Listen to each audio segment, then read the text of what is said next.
Hello everyone, how are you? Hope you all are fine. आप सब अच्छे होंगे। तो मैं फिर से आ गया हूँ एक नया वीडियो लेकर। जो हमारा चैप्टर चल रहा है, हाउ डू ऑर्गेनिजम्स रिप्रोड्यूस, कैसे एक ऑर्गेनिज्म की नई कॉपी बनती है।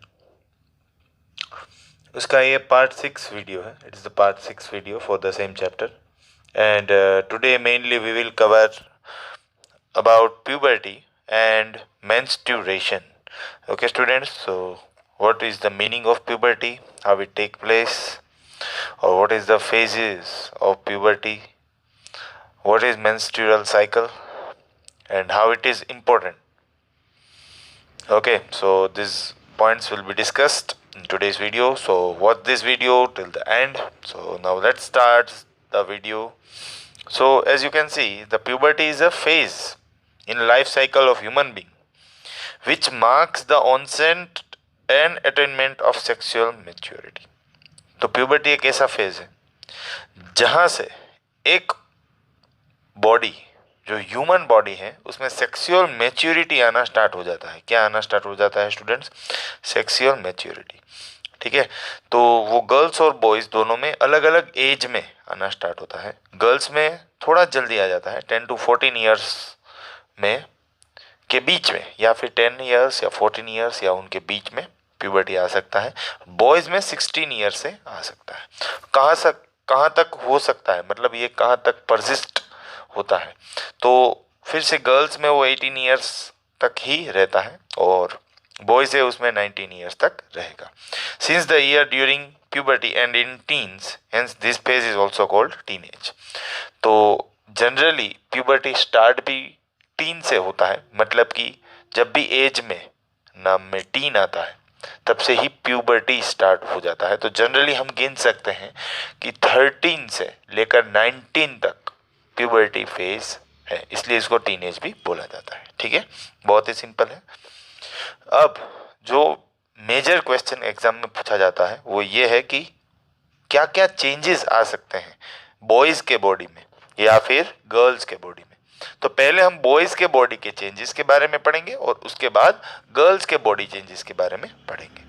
Okay, so there is broadening of chest and shoulders as well as there is a deepening of voice in boys. There is appearance of facial hair. You can see the facial hair. There is acne problems. The voice changes due to growing of Adam's apple as you have studied. Genital growth, DNA में changes आते हैं। ठीक है, mood swings भी हो सकता है। ठीक है, ग्रोथ है वो थोड़ा ज़्यादा बढ़ सकता है, ज़्यादा रेट से हो सकता है, आपकी हाइट अचानक से बढ़ जाएगी। Right, so increase in the genitals, तो डीएनए हार्मोनल चेंजेस भी आते हैं। ये as well as your sweat and sebaceous glands also start developing that may results into acne. Okay, now let's try to understand the girls changes during puberty phase. तो the voice become thin, जैसे boys का voice deep था, इनका thin, पतला आवाज हो जाता है।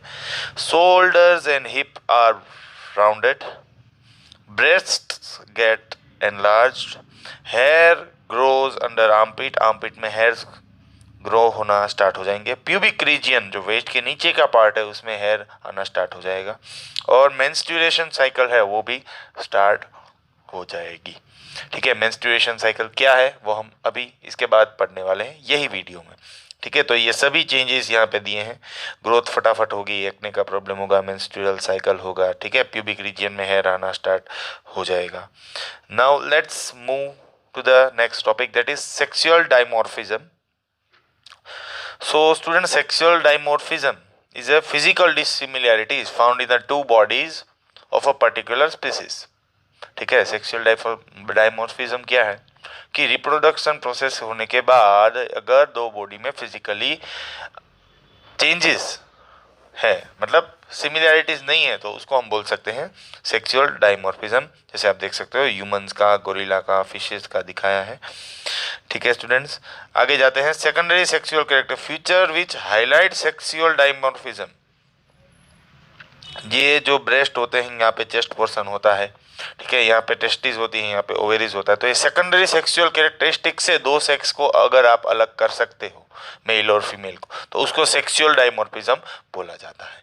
ठीक है, अब हम आगे जाते हैं, मेंस्ट्रुएशन को समझने की कोशिश करते हैं, जो आपने क्लास 8 में पढ़ लिया है।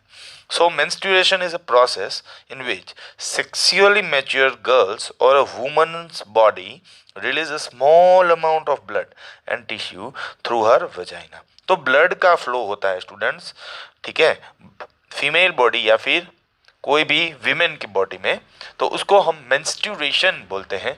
और ऐसा क्यों होता है? क्योंकि जो एग होता है ओवेरी में, ठीक है, वो जब फेलोपियन ट्यूब में वेट कर रहा होता है मेल गेमेट सेल का, तो अगर वो फर्टिलाइज नहीं हो पाता है तो वो एग है वो मर जाता है, शेड ऑफ हो जाता है। ठीक है, तो इसके कारण ये एग जब मर जाता है तो ब्लड है वो डिस्चार्ज होता है, कहाँ से? वजाइना वाले पोर्शन से। ठीक है, during each ovulation cycle the uterus prepare itself for anticipation of pregnancy. तो यूटेरस प्रिपेयर हो जाता है कि इस बार फर्टिलाइजेशन प्रोसेस होने वाली है, मतलब कि हर बार वो स्पर्म की राह देखता है। कहाँ पे राह देखता है? फेलोपियन ट्यूब में, क्योंकि फेलोपियन ट्यूब में ही फर्टिलाइजेशन प्रोसेस होती है। ये मैंने आपको सिखाया था पार्ट 5 वाले वीडियो में, जो था फीमेल रिप्रोडक्टिव सिस्टम। आगे जाते हैं students, when the egg is not fertilised, पर अगर ऐसा नहीं हुआ, देन इट इज डिसइंटीग्रेटेड, वो अलग हो जाता है, and the additional lining in the uterine wall, the fragments of disintegrated tissues are shed along with blood। तो उसके छोटे छोटे टुकड़े हैं वो अलग होकर ब्लड के फॉर्म में बाहर आ जाएंगे। ठीक है, it is observed when the bleeding phase starts in vagina, it last for 3 to 7 days। तो जब भी ब्लीडिंग स्टार्ट होता है, एग फर्टिलाइज नहीं हो पाता है, तो 3 से 7 दिन तक ब्लीडिंग कंटिन्यू रहता है। तो यही ब्लीडिंग फेज को हम बोलते हैं menstruation. So the discharge of blood through the vagina when the egg is not fertilised which last for 3 to 7 days is known as menstruation. Students, definition बहुत इंपॉर्टेंट है, मैंने आपको समझा दिया। ठीक है, आप सबको मालूम होगा कि ओवेरीज जो है वो एक एंडोक्रीन ग्लैंड है जो प्रोजेस्टेरॉन हार्मोन को रिलीज करता है, वो रिलीज नहीं करेगा, जिसके कारण एग है वो शेड हो जाएगा, डाई हो जाएगा और ब्लड डिस्चार्ज होगा। तो कौन सा हार्मोन है वो प्रोड्यूस नहीं होगा अगर एग फर्टिलाइज नहीं हुआ? तो प्रोजेस्टेरॉन। ओके, आगे जाते हैं स्टूडेंट्स, मेंस्ट्रुअल साइकिल जो जनरली 28 to 30 डेज की होती है। ठीक है, यहाँ पे 28 डेज की साइकिल दिखाई गई है आपको।